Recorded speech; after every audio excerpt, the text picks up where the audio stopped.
Bonjour tout le monde, aujourd'hui ce sera une vidéo présentation de logiciel, enfin d'un logiciel très particulier que j'utilise assez souvent, donc ce ne sera pas une vidéo présentation de logiciel ordinaire. Je vais vous présenter la version bêta de Daz, la version 4.7. Donc on va faire un petit comparatif entre la version 4.6 qui est actuelle et la version 4.7 qui est encore en phase bêta, je le rappelle, et ça vous permettra de voir à peu près les nouveautés. Alors, bien évidemment, la version bêta est téléchargeable et gratuite, donc si vous avez le DIM, le Daz Installment Manager, alors, attendez, on va directement voir, comme ça je vais pas dire de conneries, Daz Install Manager, DIM. Tout simplement, vous allez sur leur site, vous achetez la bêta qui est en fait gratos, hein, elle vaut 0,00 euros, donc vous n'avez rien à payer. Et vous attendez un petit peu parce qu'en fait, comme c'est une bêta, et puis le logiciel en lui-même promet beaucoup de choses, il attire tous les regards, donc beaucoup de gens veulent le tester, ce qui fait que même si vous l'achetez, vous devez attendre environ un petit quart d'heure avant qu'il apparaisse dans votre bibliothèque. Voilà. Donc une fois que vous avez acheté et installé le logiciel, vous pouvez le lancer. Et ce que moi je vais faire, c'est que tout simplement je vais aller directement sur le forum, là où il y a tout ce qu'il faut savoir sur la bêta, et surtout le plus important, qu'est-ce qu'il y a de nouveau. Alors comme c'est en anglais, je vais prendre mon temps directement, et il y a certaines choses que je pourrais pas vous expliquer parce que soit c'est des options que je n'ai jamais utilisées avant, parce que j'en ai pas forcément l'utilité, ou alors parce que je ne comprends pas forcément ce qu'ils veulent dire en anglais, puisque c'est des termes assez précis. Déjà qu'en français ça peut être galère, alors imaginez-vous ça en français. Je vous rappelle que moi je fais de la 3D mais en tant qu'amateur, c'est-à-dire que moi je ne travaille pas dans ce milieu, je fais juste ça pour mon petit plaisir personnel. Donc on a environ 19 grandes nouveautés, parce qu'il y en a beaucoup plus, mais se sont focalisés sur des grosses nouveautés qu'eux ils estiment importante, et moi je vais faire encore un petit tri parmi ces 19 nouveautés. Je vais me focaliser sur pas moins de 2-3 nouveautés qui sont très louables, enfin c'est-à-dire c'est des choses qui font enfin on les a, voilà, ce genre de choses. Donc nous avons un environnement pane, move setting of the backdrop to the send to new pane. Donc en gros ils disent que là ils ont un petit peu déplacé, un petit peu chamboulé les habitudes qu'on avait avant, c'est-à-dire vous savez, vous avez par défaut, hein, je précise bien, trois panels, c'est-à-dire un au milieu, un à gauche, un à droite. Vous savez, au milieu vous avez la scène en 3D où vous voyez ce que vous avez placé. À gauche vous avez deux têtes, vous avez tout ce que vous avez dans votre bibliothèque. Et à droite vous avez à peu près les paramétrages. Je schématise, c'est un petit peu plus complexe, il y a un peu des deux qui sont mélangés, mais c'est à peu près ça. Donc ensuite Center Dock Area, donc voilà, il parle encore de ces panels qui ont changé, pareil là aussi, là aussi. Et la cinquième chose qui a changé, c'est la plus importante de cette nouvelle version, pour le moment de la bêta, mais qui sera dans la nouvelle version de Daz, c'est l'Interactive Progressive Rendering. Je prononce très mal.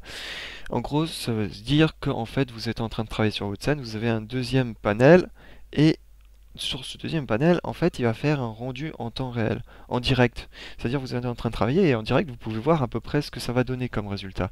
Ce qui est plutôt cool parce que avec la version actuelle, si vous voulez voir à quoi donne votre scène, vous êtes obligé de mettre en place votre scène, de faire un rendu, et parfois pour être en accord avec le résultat final, vous êtes obligé de pousser la qualité du rendu au maximum ou à une certaine dose de qualité, ce qui vous force à attendre en fait que le rendu soit terminé. Des fois ça peut prendre quelques heures, donc c'est un peu chiant, vous n'êtes pas sûr du résultat et vous êtes obligé de passer des heures, donc c'est un investissement qui peut être perdu et assez casse-couille à la longue, parce que vous êtes obligé de faire un aller-retour, vous avez votre rendu à la fin qui ne vous plaît pas, vous êtes obligé de retourner à travailler, refaire un rendu en n'étant même pas sûr que ça va être réglé.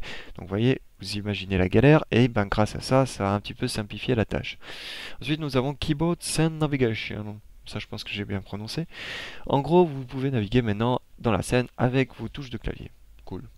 Scène Navigator Tool, donc maintenant vous avez un outil qui vous permet de naviguer dans la scène comme si vous étiez dans un jeu entre guillemets. En gros, c'est plus simple. Back to base, donc ça je pourrais pas vous dire. Vous pouvez aller de toute façon aller sur ce lien et aller regarder en détail ce qu'il y a de nouveau.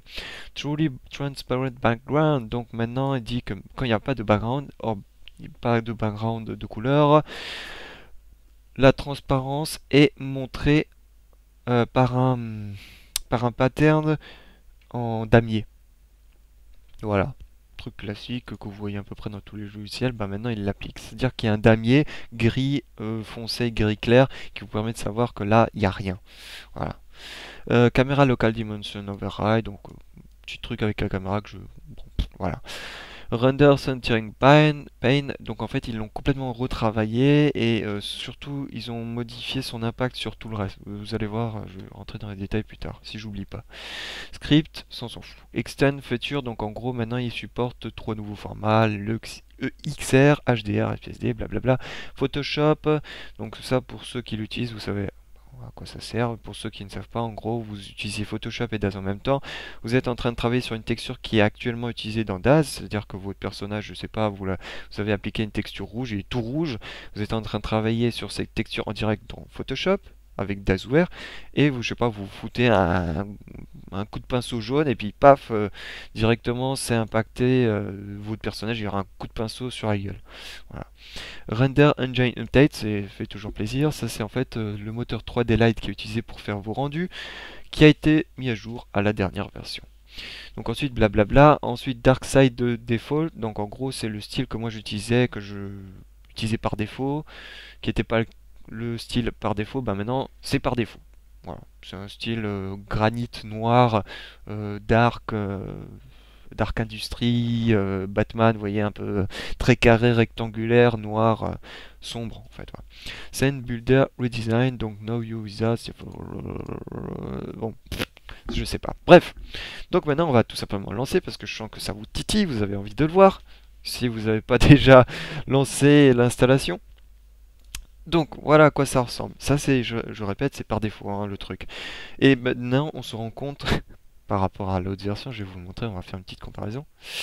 Euh, vous pouvez vite fait comparer que bordel de merde, il nous faut de la place. Moi, là, je me dis, putain, il me faut un deuxième écran parce que regardez comme elle s'est compactée par rapport à là où ça va encore, ça passe. C'est-à-dire, hop, vous virez ça, on a l'impression qu'on a trop d'espace. Alors qu'en fait, il y a tout ce qui se trouve ici se trouve ici aussi. Mais sauf qu'ils sont pas placés, quoi. Vous voyez. Ils sont tous déjà déployés. Bon, bref, donc maintenant, on va voir. On va essayer de vous présenter maintenant en réel ces changements que je vous ai rapidement expliqués avant. Donc, du coup, nous avons la notion numéro 5, je l'ai pas en tête, Interactive Progressive Rendering, donc rendu en direct. On va faire un petit test. Figure, on va prendre une figure, on va prendre Genesis. Hop, le 1. Donc vous allez voir, ici nous avons notre scène 3D, donc là où vous placez tout ce que vous avez, ça ne change pas. Et ici vous avez une deuxième petite fenêtre. Vous cliquez là-dessus, on attend un petit peu, et vous avez en fait ce fameux rendu en temps réel. Donc là, vous êtes en train de naviguer sur vos scènes, voilà, paf. Vous attendez un petit peu et vous voyez, c'est rendu. Alors, on va un petit peu compliquer la tâche à notre petit ordi. On va l'habiller. Alors, à chaque fois qu'il y a un import d'objet, il faut qu'il recalcule. Mais bon, ça prend pas trop de temps du moment que votre scène n'est pas trop complexe. Alors, on va importer aussi des pantalons. Enfin, un pantalon. On va importer aussi de la lumière, vous allez voir, ça va tout changer. Là, on n'a pas l'impression que...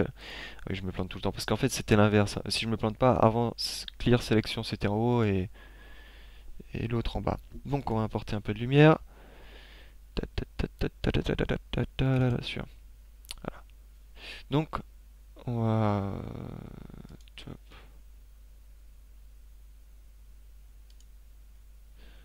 On va un petit peu agrandir. Faut attendre un petit peu, évidemment. Évidemment, plus la scène est complexe, plus.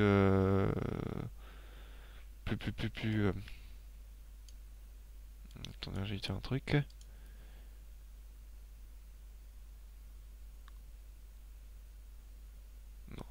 Grosse connerie. Bon bref, il y a eu un bug. Forcément, c'est une bêta, hein, donc...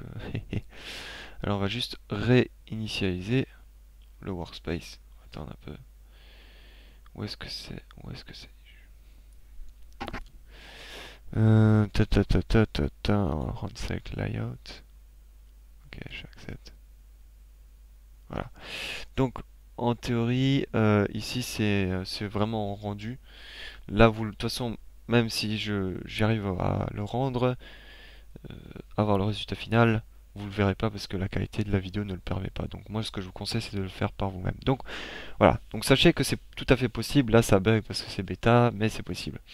Ensuite, nous avons une nouvelle chose, c'est que ici, vous souvenez que là, il y avait il y avait un backdrop dans la version de 4.6. Et bien maintenant, il se trouve là. Voilà, ça ne change pas grand-chose. Voilà, vous l'avez ici. Hop. Et bien maintenant, c'est là. Attendez, je vais juste non, s'il te plaît. Non, je ne veux pas. Bon. Ah oui, c'est vrai, c'est là. Je suis con. Bon, bref, voilà. Donc, du coup, vous avez le backdrop ici. Qu'est-ce que nous avons? Réaménagement de toutes les icônes. Comme vous pouvez voir, c'est pas la même chose que dans 4.6. Réaménagement bien mieux foutu que dans la 4.6. Vous voyez que là, ça chie, c'est n'importe quoi. Voilà. Là, c'est mieux fait. Nous avons ensuite évidemment les panels qui ont été réaménagés, mais ça vous l'avez vu depuis le début, hein, donc ça il faudra vous y faire. Je ne vais pas les détailler parce que c'est exactement les mêmes, sauf qu'ils sont placés autre part. Voilà. Nous avons ensuite ça. C'est ce que je vous dis. En fait, le clavier, vous pouvez l'utiliser pour faire des déplacements. Voilà. Ce que vous faites à la souris, bah, maintenant vous pouvez le faire. Vous pouvez le faire avec le clavier. Attendez, ah, oui, c'est vrai, je me plante. Hop.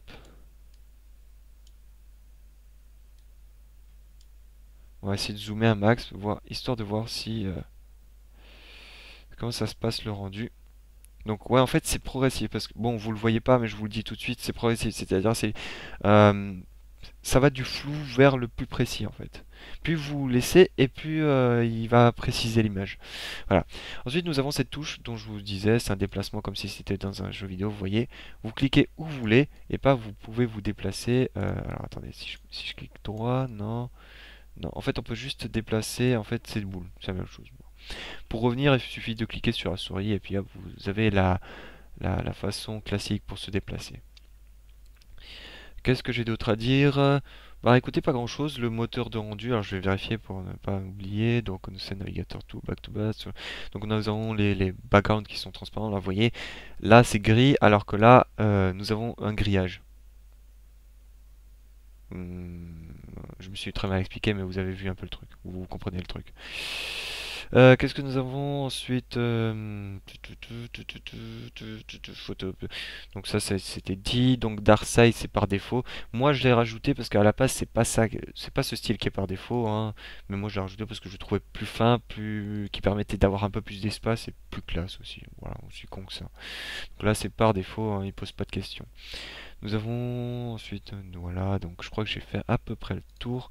J'espère juste ne pas avoir pris trop de temps parce que voilà, c'est pas nécessaire. De toute façon, vous pouvez le tester vous-même chez vous. Donc, je vois pas pourquoi vous seriez en train de regarder cette vidéo, hein. Allez le voir vous de vous-même, c'est bien plus intéressant. Je regarde juste si j'ai pas oublié quelque chose, mais il me semble pas. Non, écoutez, voilà. J'ai plus rien à dire.